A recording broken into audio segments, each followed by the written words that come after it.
Hello and welcome to The Gaggle, where we challenge and, if necessary, destroy media narratives. I'm George Szamuely. With me today, of course, is co-founder of The Gaggle, Peter Lavelle, who's also host of RT's talk show Crosstalk. Well, today is December the 31st, the last day of the year. In some parts of the world, the new year has already begun. And so in that spirit, we will be making a transition from reviewing the year that's gone and anticipating the year to be.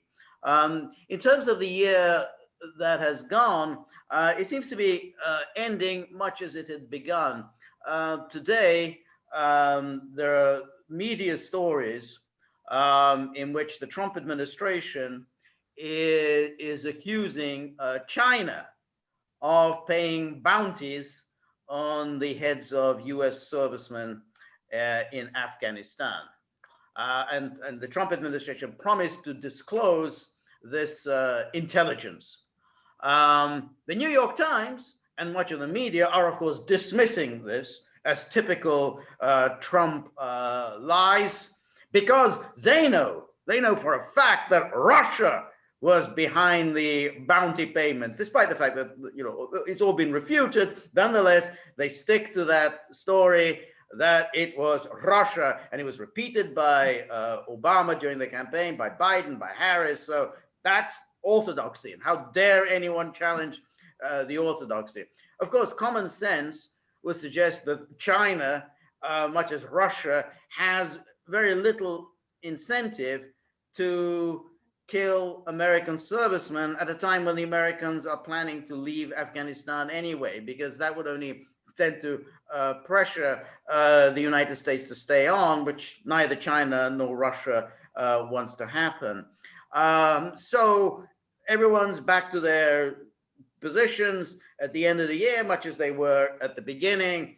The Trump, China is bad, that's the villain. Much of the media, the Democratic establishment, no, it's all Russia. So what do you think of this last little flurry of 2020? It's kind of like, having the debate, the tooth fairy's Russian. No, the tooth fairy is Chinese, okay? I mean, and you can go back and forth with your factual and counterfactual argument. It just shows a ruling class that is really lost at sea, okay? If this is what they're going to get down to. And it shows that they have no idea of what they're doing. Our ruling classes are incompetent fools. Okay, if this is what they're peddling right now, ignore the fact that most of the world has got the pandemic more or less under control and working out the kinks and finding therapeutics and, the vaccines, and then just moving along, humming along in the best they can. No one did really well, but some did very, very bad. Okay. And it was a media story. It wasn't a pandemic in the United States. It was a media story. Right. And it was a political cudgel. Okay. Killing of Americans in Afghanistan. Okay. Well, I'm sorry. I'm going to kind of ask the obvious question. What are Americans doing in Afghanistan? Go, leave. Excellent question. Yes. Okay. Obviously they're not wanted there. Like the Russians weren't wanted there, like the British weren't wanted there. Can't you take a page from history and learn something? What strategic value is Afghanistan to the United States? Yeah, right. I don't have all day, so I'm not even going to give you 10 seconds because you can't come up with a good reason. All right, the same applies to Iraq. Same applies to Syria. Yeah. Just go home. You're not wanted there, and it is of no strategic value. And so, the New York Times can ignore that, okay, or they can, blame Russia for all the world's ills. Our friend, the professor in Ottawa, his name loses me real quick here. He has a great article on the RT website. Russia's still here. We're still here. The impending collapse was avoided still again. Okay, we dodged a bullet still again. Okay, this is what this media class and political class is all about. They have no compass, and they particularly have no moral compass. And obviously, this tells us a lot that the Biden people if and when he is inaugurated on the 20th, has no clue in really what he wants to do, except for to go fall back on bad habits, okay? Right. And those bad habits are the adults in the room that nobody wants, voted for their ideas. Right, and that's why I think it's also significant now we were talking about the last flurry of 2020. We shouldn't ignore the sudden outburst of the Navalny story, because if you remember the poisoning of the Skripals in 2018, the spring of 2018, was preliminary to the bombing of Syria. It happened really just a few weeks before it. And you have to wonder, given that the way that the British and the Americans played it, which was, this was a chemical weapons attack in the United Kingdom, Russia was behind it, there's a chemical weapons attack in Syria, Russia is behind that because Russia did not disarm Syria contrary to its claims. So the two were the two issues were inextricably bound, because that bombing of Syria happened really within a few weeks of the Skripal story. And if you remember, with the Skripal story, the British took it to the United Nations Security Council. There were two meetings of the UN Security Council discussing the Skripals and the chemical weapons attack by Russia on the UK. So that's why you have to wonder whether this sudden flowering of the Navalny story may itself be preliminary to a new chemical weapons attack impending in Syria in 2021.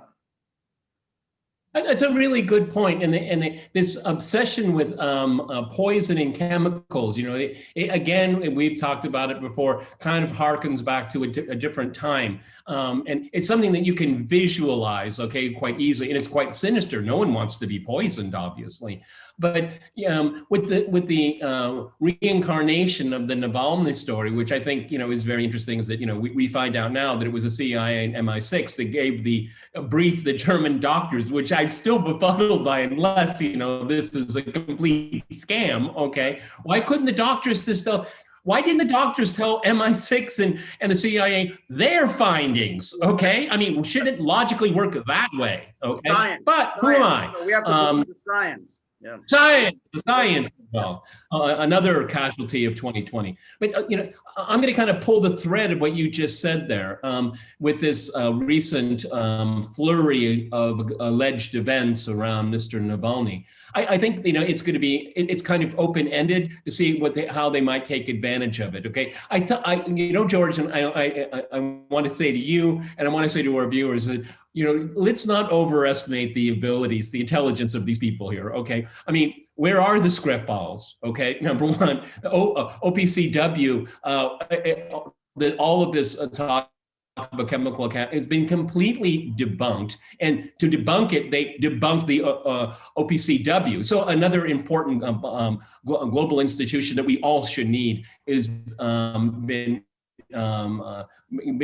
cut down at its knees, okay? And so it's useless now because it's been completely politicized, not by Russia, not by Syria, but by the United States and its allies, okay? And they certainly, that's going to continue into 2020. But let's not overestimate the abilities of these people. I mean, they get caught more and more often. More and more things don't make any sense whatsoever. And then they pick on a very dubious figure, Mr. Navalny, which has no meaningful following in Russia whatsoever. And they pick him as their man. Okay, so, of course, we expect the worst because these people have the worst possible intentions, but they don't think things through. And they leave a lot of dangling threads all about that make people like us want to question more and more. No, that's exactly right. They don't think things through, and that's why they don't even realize that if they seriously wanted Navalny to be an opposition figure in Russia, then they would have distanced themselves from Navalny. I mean, the way they play Navalny, he is seen in Russia and in much of the world as a creature of the Western intelligence services. He's not going. He will acquire no following in Russia if he's seen to be working for foreign governments, foreign hostile governments. So if you really wanted to be smart and wanted to help build up your man who was going to be the alternative to Putin, you want to distance yourself from him. You want to show that, hey, we don't have anything to do with this person. He's nothing to do with us. We're actually rather wary of him. He's got all sorts of nationalist leanings that I don't like. By embracing him this way, you're actually killing him. I mean, you're basically destroying any credibility he might have. And I have to question why, in many ways, he was anointed by the intelligence services. If the Russians that know something about Navalny know him for one thing, his anti-corruption crusade that he has put on display on YouTube. And sometimes he has some very good points, okay? But the thing is that he, from Western eyes, he is some form of opposition. He built a career on being opposed to bad behaviors and a long tradition of corruption in Russian history. So it's not a very good fit. It doesn't fit well, okay? And it's remarkable that the West likes to choose people that cannot be democratically elected. What happened to Guaido? Did he go back to his mom's basement? Okay, I mean, they left him out to dry because he couldn't get elected to anything in a meaningful way. Right. And so, I wouldn't be surprised. Well, look, let me back up here. Not only do they back people that can't get elected, the ones that do get elected, they overthrow them. Okay, Ukraine, Yanukovych is a very good example. They recognized his election. I guess gave him a formal congratulations. Okay, and then you go to the coup, and he dutifully sat down with the European Union. A Russian was in the room, and he signed a deal about political reform. Less than 24 hours later, the ink was still wet, okay, and they tore it up and said, "We don't know who this guy is. We don't have any contact with him." Well, that's right. I mean, it just shows the cowardness and the small-mindedness of these people. Well, that's exactly right. And Yanukovych is a very interesting case because, of course, from what we know, he was actually being pushed and not against his will toward the West. Because he had people like Paul Manafort working for him, and Manafort was advising Rick him. Gates. Advising him, distance yourself from Russia. And Rick Gates, and we talked about that interview, very revealing interview with Aaron Mate. He's still spouting off on how we were really giving him good advice to distance yourself from Russia. Russia is really the enemy. It's your enemy. It's our enemy. You want to be with us. That was the advice he was getting, and he was, essentially moving towards the Western camp. But once they put a gun to his head and imposed all sorts of ridiculous economic conditions that would actually bankrupt Ukraine, well, of course he basically said no, at least temporarily, no to that association agreement. And and how did the West react? Rather than we'll make some concessions because we don't want to lose you. Instead, we'll overthrow you. We'll bring in yachts, and all these awful neo-Nazis into power.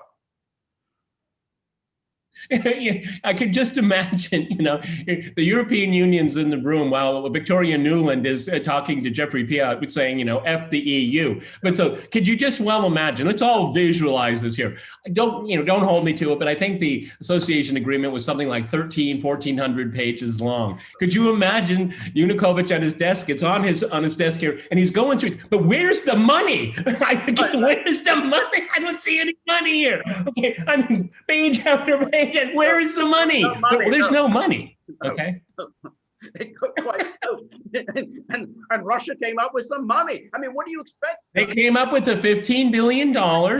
But one of the things I love telling people, and it's worth remembering, is it's you have to look at how Paul Manafort and Rick Gates and Hunter Biden and the rest of the Biden family, they jumped into Ukraine like it was the deep end, okay? But the Russians, well, we've known these Ukrainians for a long time, okay? And so they built, and they did it through Western financial institutions.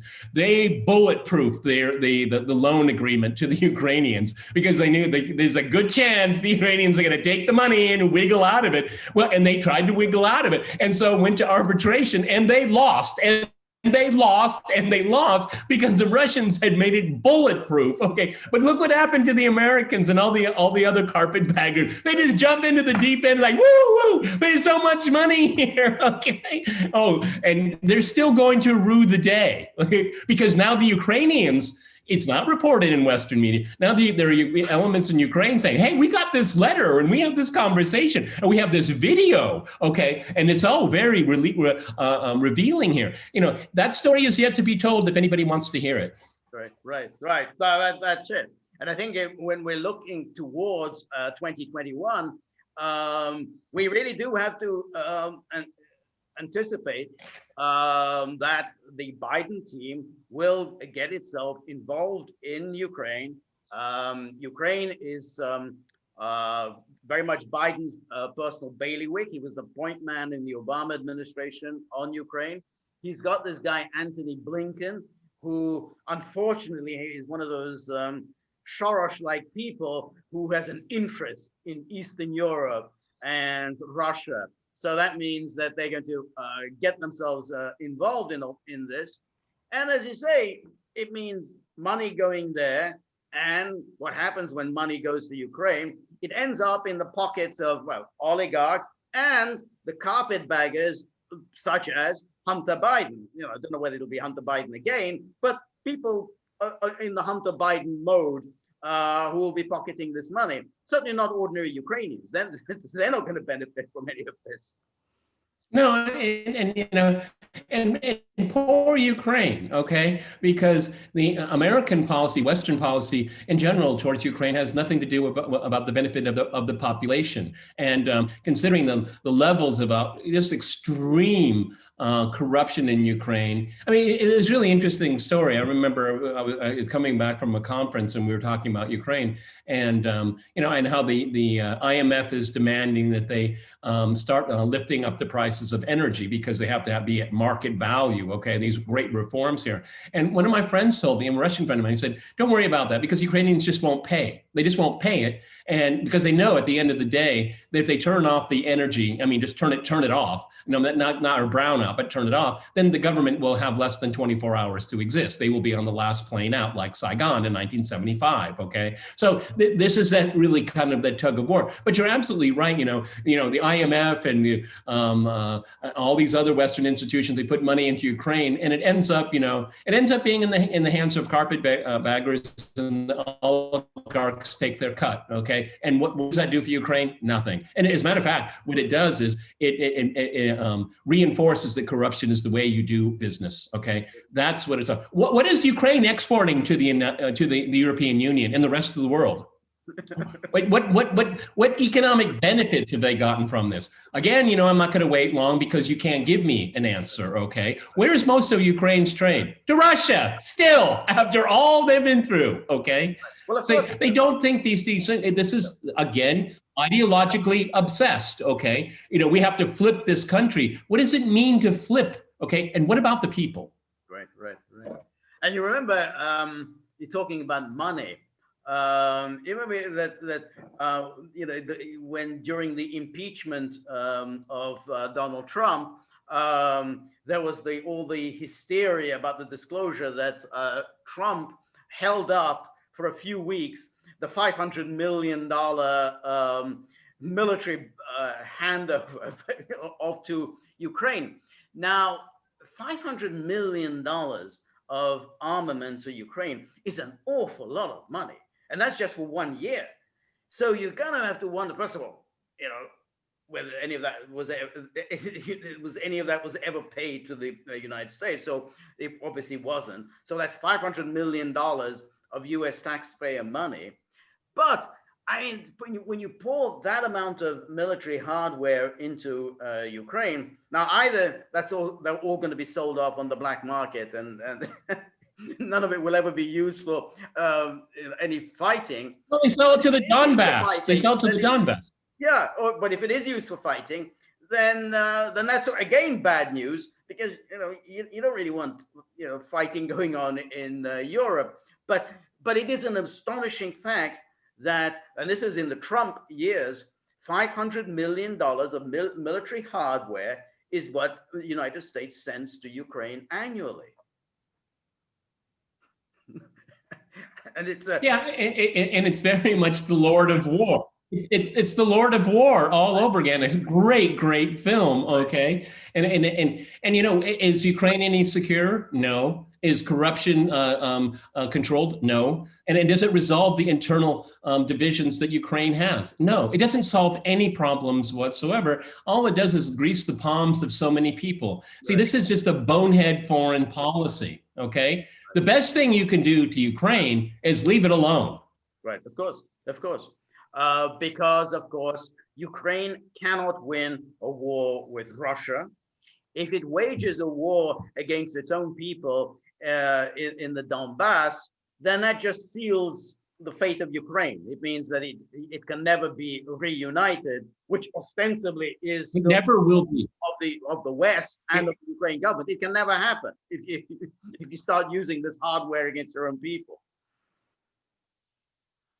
The interesting thing, George, is that when the Soviet Union came to an end, there came into being frozen conflicts, and in the waning hours of this year, Nagorno-Karabakh was one of them. There is Transnistria, that you also have the case of South Ossetia, Abkhazia, but it's interesting in 2020, as we go into the new year, it's the West creating frozen conflicts. They've turned Ukraine into a frozen conflict. Right.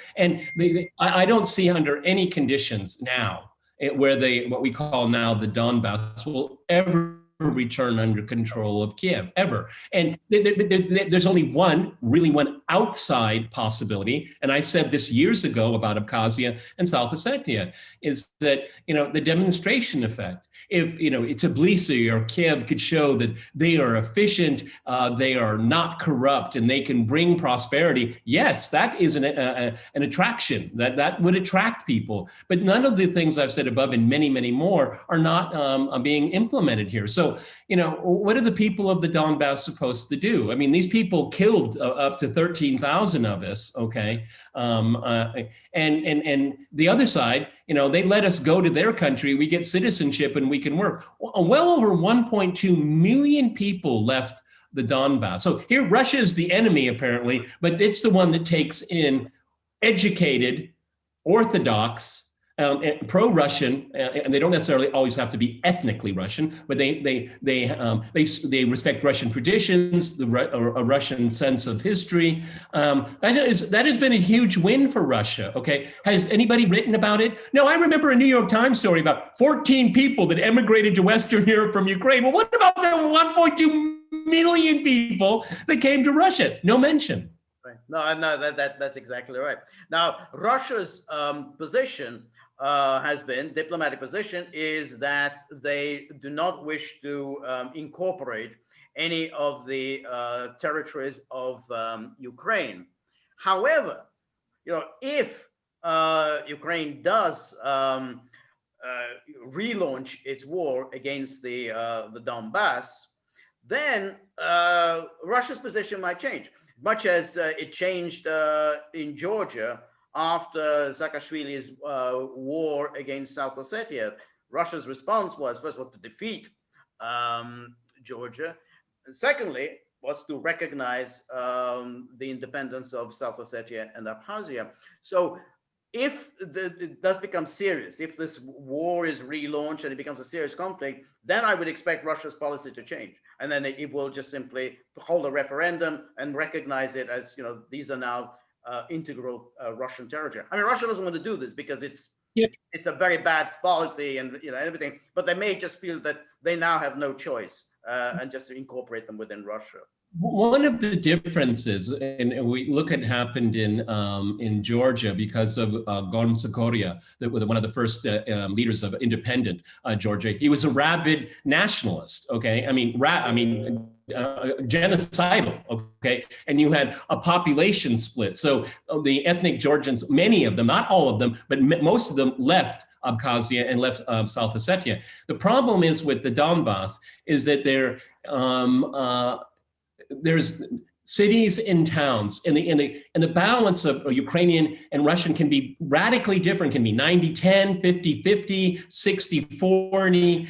And this is one of the things that the Kremlin is acutely aware of, because, if you want to become part of Russia, that's on the table. But, you guys have to decide among yourselves if that's the path you want to go. It just can't be leaders from, the two different provinces say, yeah, we're coming. No, Russia's going to say, but do all of you want to come, or the majority of you want to come? Because Russia never wants to be put into a position now, post-Soviet Union, of ruling over people, or governing, I should say, that don't want to be there. And that's the kind of wrinkle that you have. The Russians are. Yeah, absolutely. That's a very good point.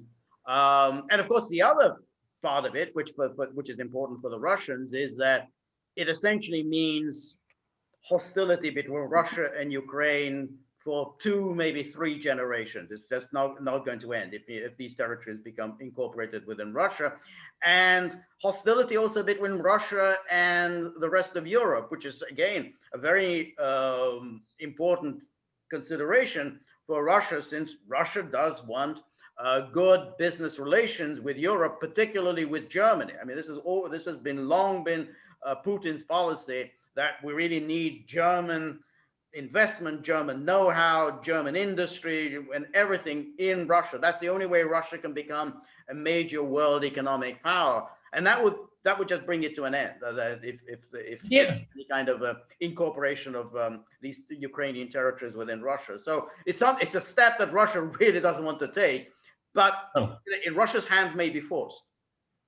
Yeah, the people like Victorian Nuland and Jeffrey Piot and the other boneheads in Washington and Sikorsky, and he's a complete buffoon and idiot, okay, and these other Europeans, is that when you start fiddling with Ukraine, because apparently they don't know much about Ukraine, but if you'd read WikiLeaks, the diplomatic cables that WikiLeaks revealed, I don't hold me to it. I think it was Lavrov, the Russian foreign minister, and an American ambassador here. I don't remember which one. But he basically said is, if you try to flip, I'm paraphrasing here, if you try to flip Ukraine, it's going to disintegrate. And it's been proven correct, because look what happened as a result of the illegal coup in 2014, is that you had Donetsk and Lugansk. They said, no way, you took our president. We voted for him like in the 90 percentile. He's our president. The people of Ukraine said, Yanukovych is our president too. Okay, now with Crimea leaving and returning to Russia, it has been forever flipped. Okay, and then of course the legal votes of people in Lugansk and Donetsk are not recognized because they're in a state of rebellion, or however the Kiev government sees it. But see, what the status quo is that it's the eternal nightmare for anyone that's in Kiev, because the longer, first Crimea is gone, the longer Donetsk and Lugansk are apart, or not under control of Kiev, more and more region will say, well, what about us? Okay, and that's why Kiev cannot make a decentralized, defederalized agreement, because then people in Galicia part of Ukraine will say, well, what about us? Okay, and they're those people in the east are our eternal enemies. I mean, what you have is in this Galician mindset. A very small group of people, by the way, in Ukraine actually have hegemony over what Ukraine means, okay? And that is a very poisonous element of Ukrainian politics here. And if you can't deal with it, then look at Kharkov. They're going to say, well, and that's a 50-50 case, George. That's a 50-50 down the line. Okay, so depending on the way things go, they're going to say, well, what about us? We want more too. And so this is the eternal nightmare of Ukraine, because Stalin created that Ukraine. And he did it on purpose because, you know, you have a very uneasy balance, you know, and it can sway a little bit this way, can sway a little bit that way, but that's what keeps it together. But once you take a couple puzzle pieces out, boom. No, well, I think that's exactly right. And that's, and what Stalin did, and the Bolsheviks as well. I mean, remember, the Bolsheviks took a large chunk of Russia and incorporated it within Ukraine, which is, of course, you know, the region of the Donbass. So that was never even it was never part of historic Ukraine, you know, what was understood as Ukraine. They took this in. And then, of course, Stalin subsequently added bits and pieces. So he added a bit of what was Poland to it. He added a bit of what Hungary, a bit of Romania. And so you created this artificial entity that, you know, once the Soviet Union disintegrated. And we don't forget, and Khrushchev, you know, screwed around with Crimea. Added Crimea towards it. Absolutely right. Yeah. So you know, once the Soviet Union disintegrated, it could only survive by a very, very astute, skilled political leadership that could keep all these bits and pieces. Kuchma is a good example. Yeah, but you know, these things don't happen. So eventually, of course, you know, when it started in 2004 with that stolen election, and it was just a matter of time before this has happened. And now, of course, there are bits and, you know, like look at Hungary. Now the Hungarians have a beef with Ukraine because they don't really like the fact that they're imposing Ukrainian on essentially a Hungarian minority. And so you can see that this is a country that's going to have serious difficulties holding together because it is an artificial entity. But George, I mean, I don't want it to be too boastful about ourselves here, but let's just have an imaginary scenario here. Let's say 2010, you know, and these pencil-bound foreign policy warriors, you know, to say, hey, Peter and George, what do you think about, you know, fiddling with Ukraine? And I'd say, well, you know, and at the end of 2020, George and I are going to make a video about it. Okay. And essentially the gist of it is this. So, you know,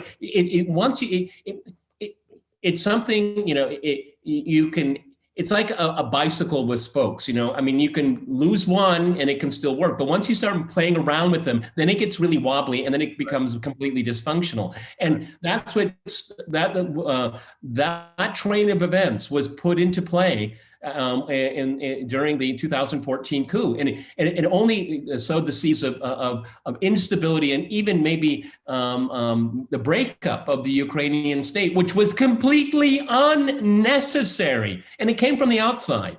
Right. That's exactly right.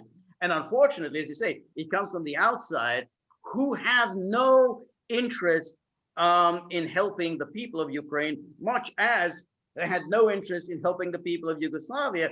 It served their purpose to break it up. Yeah, they're miserable, but from their point of view, this is pretty good. They're all fighting one another.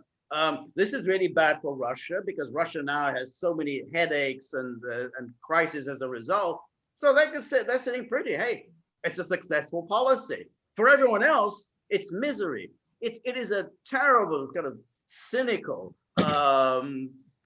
vicious policy, but that's the U.S. policymaking elite. They'll think, hey, we did pretty well. They probably think that coup has been a great success. The 2014 was a success. Yes, Ukraine lost Crimea. Yes, Ukraine has lost the Donbass. But we're doing well. Look at the bad relations between Russia and Ukraine. That's good for us.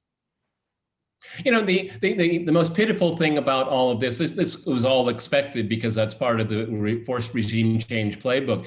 But what about the spineless Europeans? I mean, it's on their doorstep here, okay? And you are absolutely right. I mean, if Russia were to make some kind of propose that the Donbass could become part of Russia. Of course, the Europeans would be upset about it. But then, I would point out to the Europeans is that, well, you let Kosovo be give its statehood. I mean, without a referendum, you broke up a state.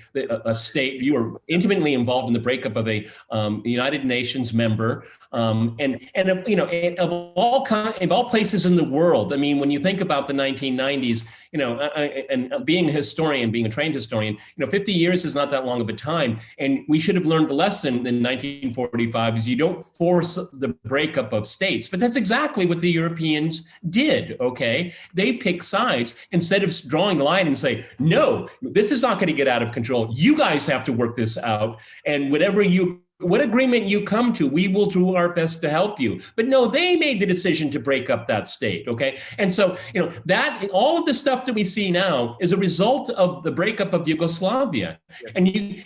And I had talked to Western journalists, saying you're forcing the change of borders in post-war Europe. And I always turn right back to Kosovo, and they gotta, what's that? They don't even know what I'm talking about, okay? Right. No, that's exactly right. And you're forcing these border changes because you say 50 years is not a long time. When this happened in Yugoslavia, World War II was a living memory for many people. And even for people for whom it wasn't a living memory, they had parents for whom it was a living memory. They had relatives and grandparents for whom it was a living memory. So therefore, when they saw, fascist symbols in Croatia, and they heard people reciting fascist slogans in Croatia, that was a very big deal. And it's the same thing that happens in Ukraine. Bandera is a living memory for many people in Ukraine. I mean, when they start talking about OUN and the various figures from Ukraine in World War II, that's a living memory. That's not ancient history. That's not what happened 700 years ago. We're not talking about Genghis Khan here. We're talking about something that is still a living memory. And for policy-making elite just to ignore this is really just the height of recklessness. And it's so much akin to what we've seen over the last couple of years when Western representatives are invited and then refuse to attend events commemorating the end of the Second World War, which is called the Great Patriotic War here in Russia. And for them, that is just kind of a diplomatic slight. But for the vast majority of Russians, when they say, we don't want to attend your event because we don't like your behavior. And then, for a lot of Russians, they say, well, we lost 27 million people, so you wouldn't speak German. Okay, thanks. Okay, it's visceral. See, they don't get it. They don't feel it. History means nothing to them. Having a strong national identity is abhorrent to them. That's so old-fashioned. I mean, it's a cultural war on an international stage here, okay? And so you're right. I mean, this kind of flagrant disregard for other people's opinion. During the Cold War, and I think of the great Stephen Cohen, who we lost this year. He repeatedly would say when he was given venues that during the Cold War, we always tried to imagine being in the shoes of the other guy, okay? And that's wisdom. That's real wisdom. And that maybe helped us avoid a catastrophe in the Cold War. These policy wonks that all have all these credentials that mean nothing, okay? I mean, mediocre intelligence at best, they can't imagine that. Okay, those shoes would be dirty. Oh, those are so, backward shoes. I don't like the way they look. I mean, they're talking like children, okay? No, international politics is grit, okay? And you always expect your interlocutor to get the best deal, okay? That's